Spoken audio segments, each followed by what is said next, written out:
Okay. जो last video था हमारा उसमें गैल्वेनिक सेल पढ़ा था। ओके, कंस्ट्रक्शन वर्किंग पूरा पढ़ लिया था। अब बात करेंगे उसी के आगे, कंटिन्यू है थियरी में कैसे वो EMF I mean electromotive force that means voltage generate करता है। ईएमएफ और वोल्टेज में एक छोटा सा ही फ़र्क है। ईएमएफ ओपन सर्किट में होता है और वोल्टेज डिटरमाइन किया जाता है क्लोज सर्किट में, ठीक है। अदरवाइज दोनों का फॉर्मूला, यूनिट वो सब सेम है। अब देखो, हमारा जो ईएमएफ लिया गया है वो स्टैंडर्ड कंडीशन के अंदर है। ये स्टैंडर्ड को एसटीपी नहीं है। स्टैंडर्ड का मतलब यहाँ पर 25 डिग्री सेल्सियस मतलब 298 केल्विन टेम्परेचर, कॉन्सेंट्रेशन 1 मोलार, और अगर गैस होता तो प्रेशर 180 है। तो यहाँ पर स्टैंडर्ड था इसलिए यहाँ पर नोट करके लिखा है। अब आप सोचो कि कौन सी रिएक्शन ज़्यादा ई सेल जनरेट करके देती। तो जो लेफ्ट हैंड साइड वाला सेल था वो अगर इलेक्ट्रॉन जल्दी लूज करता मतलब ऑक्सीडाइज जल्दी होता, और राइट साइड वाला जो है वो अगर जल्दी रिड्यूस होता, तो ये जल्दी लूज करता है और ये जल्दी गेन करता है, तो इलेक्ट्रॉन का ट्रांसफ़र बड़ा फास्ट होता है, और ये फास्ट होगा तो इलेक्ट्रिसिटी जनरेट भी बहुत अच्छे से होगी। सो ज़्यादा ई सेल ऑब्टेन करने के लिए इसकी ऑक्सीडेशन और इसकी रिडक्शन टेंडेंसी ज़्यादा होनी चाहिए। मतलब ये दोनों की रिएक्टिविटी में ज़्यादा डिफरेंस होना चाहिए, क्योंकि डिफरेंस ही पोटेंशियल डिफरेंस को जनरेट करता है। मानो अगर दोनों तरफ मैं सेम मेटल लेता हूँ तो दोनों की रिएक्टिविटी में ज़्यादा फ़र्क ही नहीं है। दैट मीन्स कि रिएक्शन इक्विलिब्रियम पे आ जाएगी। समझ में आ गया? चलो, अब मैं है ना ये ऑक्सीडेशन वाले को ट्रांसफॉर्म करता हूँ रिडक्शन के टर्म्स में, क्योंकि हमारी बुक में जो पूरी सीरीज़ दी है वो रिडक्शन पोटेंशियल के टर्म्स में दी है। तो oxidation potential is equals to minus E reduction potential. बहुत लॉजिकल चीज़ लिखी है कि जो जल्दी ऑक्सीडाइज होता है उसका राइट साइड वाला स्पीसी जल्दी रिड्यूस नहीं होता है। ये अगर इजी तो ये डिफ़िकल्ट, ये अगर डिफ़िकल्ट तो ये इजी। ये जितना प्लस ये उतना ही माइनस। Got it? तो E naught cell is equals to E naught oxidation जो एनोड पे होता है, हमने खाली इसको लिख दिया है माइनस ई रिडक्शन, ठीक है। इसका मतलब ये नहीं कि एनोड पे रिडक्शन होता है, मैंने सिर्फ पोटेंशियल लिखा है, रिडक्शन होता तो यही है। समझ में आ गया? प्लस ये तो वैसा ही लिख दिया, E naught naught for standard, ठीक है। E naught reduction at cathode, ये पहले आगे लिख दिया मैंने, E naught reduction at cathode minus E naught reduction at anode. तो आप इसका यूज़ करके, वैसे कोई भी यूज़ करो आंसर बदलने वाला नहीं है, लेकिन क्योंकि आपको पोटेंशियल दिया जाएगा रिडक्शन, तो आपको दोनों रिडक्शन पोटेंशियल ही पुट करने पड़ेंगे। दैट्स वाई मैंने इसमें लिखा है। अब हम सोचेंगे कि कौन सी मेटल ऐसी है जिसका रिडक्शन पोटेंशियल जो है वो सबसे कम है। रिडक्शन पोटेंशियल सबसे कम यहाँ पर मतलब एनोड पे जाएगा और सबसे ज़्यादा वाला कैथोड पे जाएगा। तो हम सोचेंगे कि जो रिएक्टिव मेटल है वो जल्दी लूज़ करेगी, लेकिन यहाँ पर अकेला लूज़ करना नहीं है। देखो, मेटल जो है वो हाइड्रेटेड मेटल आयन में कन्वर्ट होता है। पानी है यहाँ पर, ये रिएक्शन हमें चाहिए। तो यहाँ से यहाँ के अंदर तीन चीज़ें छुपी हुई हैं, बहुत ध्यान से, क्योंकि अगर रिएक्टिविटी सीरीज़ को ही ध्यान में लिया जाए तो टॉप पे पोटेशियम आता है, लेकिन यहाँ पर सबसे रिएक्टिव मेटल पानी में पोटेशियम नहीं है लेकिन लिथियम है। उसका रीज़न देखो, ये तीन रिएक्शन का कॉम्बिनेशन है। पहला, मेटल को जब एनर्जी दोगे आप तो गैसियस आइसोलेटेड मेटल एटम बनेगा, जो एनर्जी को बोला जाता है सब्लिमेशन एनर्जी। फिर ये गैसियस मेटल एटम को एनर्जी देंगे तो इलेक्ट्रॉन लूज करेगा, ये एनर्जी है आयोनाइजेशन एनर्जी, ठीक है।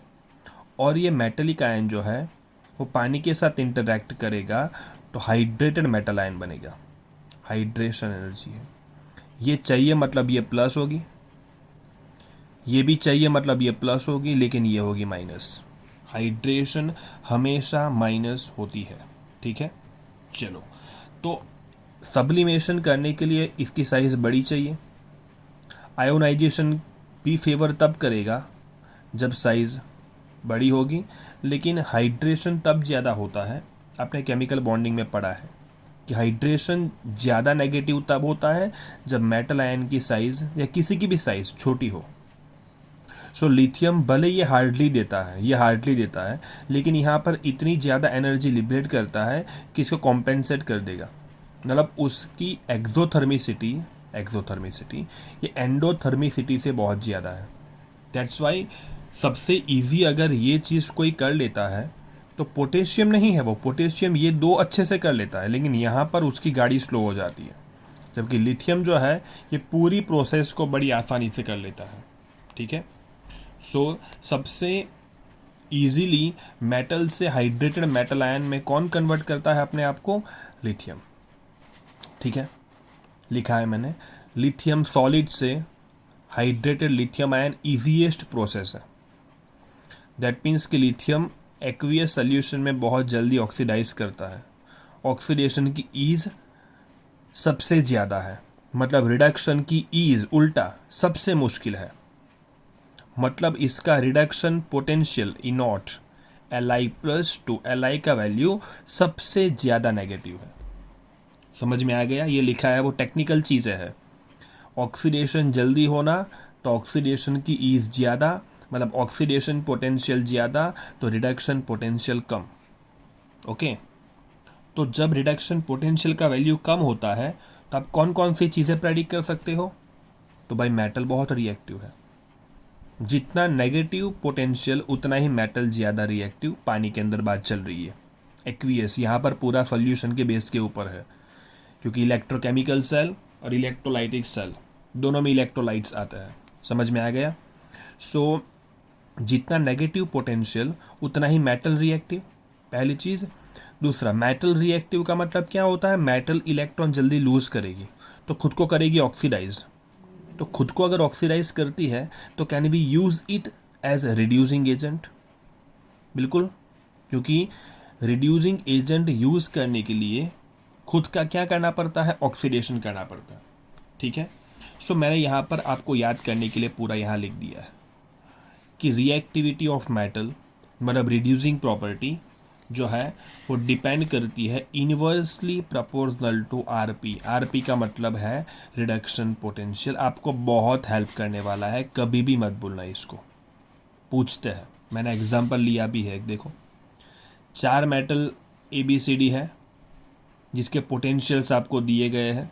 ओके, ऐसे ही कोई भी मेटल ली गई है, इसका -2.04 वोल्ट, इसका 0.00, इसका -1.69 वोल्ट और इसका +0.34 वोल्ट। सबसे ज़्यादा रिएक्टिव मेटल कौन? ABCD में से तो जिसका RP का वैल्यू सबसे कम हो, मतलब A। उसके बाद C, देख लो, उसके बाद इसका 0 और इसका पॉजिटिव। ठीक है, रिडक्शन भी यही ऑर्डर में करेगा वो, क्योंकि reactivity of metal is directly proportional to reducing property. समझ में आ गया आपको? सो ये हो गया हमारा गैल्वेनिक सेल, बहुत इंपॉर्टेंट है।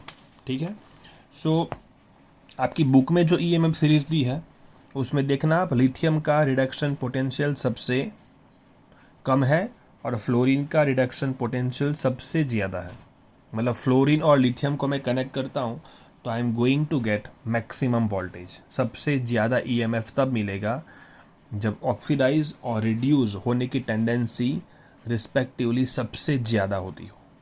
क्लियर हो थियरी में? चलो अभी आगे बढ़ते हैं। अब ये जो हाफ सेल दिए होते हैं ना, वो किसी ना किसी के रिस्पेक्ट में होते हैं। जैसे पोटेंशियल की वैल्यू मैंने अभी एग्जांपल में लिखी थी, इसको स्टैंडर्ड लेके वो डिटरमाइन किया जाता है। तो वो जो स्टैंडर्ड है वो हमारे पास 3 सेल है। आपकी बुक में सिर्फ एक दिया है, स्टैंडर्ड हाइड्रोजन इलेक्ट्रो। स्टैंडर्ड बोलो, नॉर्मल बोलो चलेगा। इसको शॉर्ट में लिख सकते हैं हम SHE या NHE। ठीक है, चलो स्टैंडर्ड का कंस्ट्रक्शन देख लो। यहाँ पर ये हाफ सेल है, मतलब किसी के साथ कनेक्ट होना भी बाकी है। ठीक है, ये प्लेटिनम, ये हमारा कॉपर वायर, ये सोल्यूशन जो है 1 molar hydrochloric acid, standard concentration, hydrogen gas यहाँ पर इंसर्ट किया है 180 एम प्रेशर पे।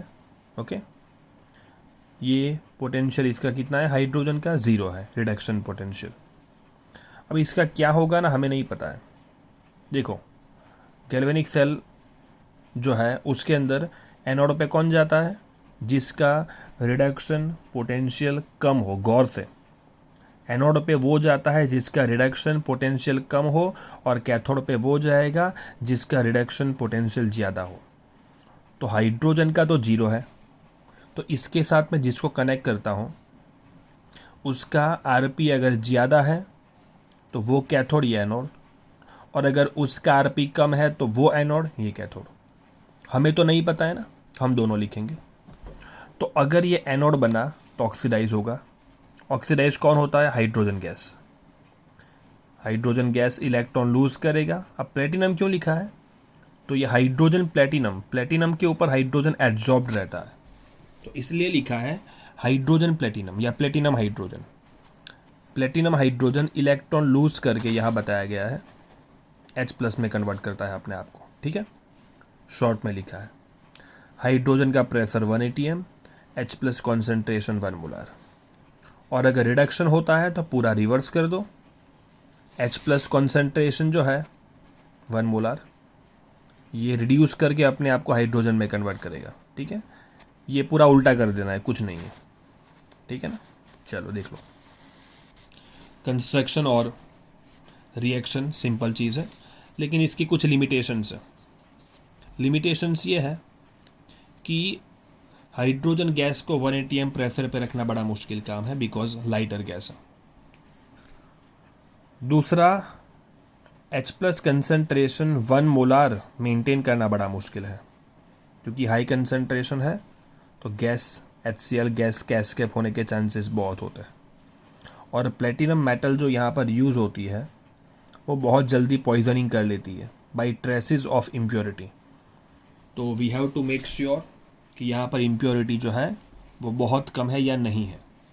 ठीक है, नहीं तो प्लेटिनम जो हमारा कैटलिस्ट है वो पूरा पॉइजन हो जाएगा। सो इसकी लिमिटेशंस को ओवरकम करने के लिए हमारे पास 2 और सेल है। इसको बोलता है कैलोमल या मर्क्यूरी इलेक्ट्रोड हाफ सेल, और दूसरा सिल्वर है। ये मर्क्यूरी सॉल्ट और ये KCl। कैसा होता है बता दो। अगर ये ऑक्सीडाइज होता है, ये लिखा है मैंने, तो मर्क्यूरी मेटल जो है वो KCl के Cl- की प्रेजेंस में, यहाँ लिखो तो भी चलेगा आप, Hg+ KCl के Cl- की प्रेजेंस में Hg2+ मतलब Hg2Cl2 बनाता है। ठीक है, तो Cl- तो Cl- रहता है, तो मैंने लिखा नहीं है। आप चाहो तो लिख सकते हो कि Hg+ Cl- it gives Hg2Cl2। सिर्फ मर्क्यूरी ऑक्सीडाइज करता है खुद को। समझ में आ गया। और उल्टी रिएक्शन लिखनी है, जब रिडक्शन बिहेव करेगा तो मर्क्यूरस आयन जो है Hg2+ वो 2 इलेक्ट्रॉन गेन करेगा और अपने आप को मर्क्यूरी मेटल में कन्वर्ट करेगा। पूरा उल्टा है। ठीक है, इसमें इतना ही है, ज़्यादा कुछ नहीं है। इसका रिडक्शन पोटेंशियल याद रखना है 0.2422 वोल्टेज है। ठीक है, सेम तरीके से सिल्वर सॉल्ट इलेक्ट्रोड भी आपको दिया गया है। सिल्वर सॉल्ट KCl हो, HCl हो, NaCl हो, चलेगा। और इसकी कंसंट्रेशन अगर आप चेंज करोगे तो ये भी चेंज होता जाएगा। यहाँ पर करीबन ये 0.1 मोलार पे लिखा गया है। ठीक है, चलो। AgCl- की प्रेजेंस में AgCl बनाता है, ये रहा AgCl। Cl- का कुछ नहीं हुआ तो मैंने उसको लिखा भी नहीं रेडॉक्स के अंदर, और रिडक्शन में पूरा उल्टा कर दो। पोटेंशियल है 0.2225। समझ में आ गया। सो ये तीनों है स्टैंडर्ड सेल। SHE बहुत इंपॉर्टेंट, दूसरा कैलोमल और तीसरा सिल्वर। ठीक है, चलो।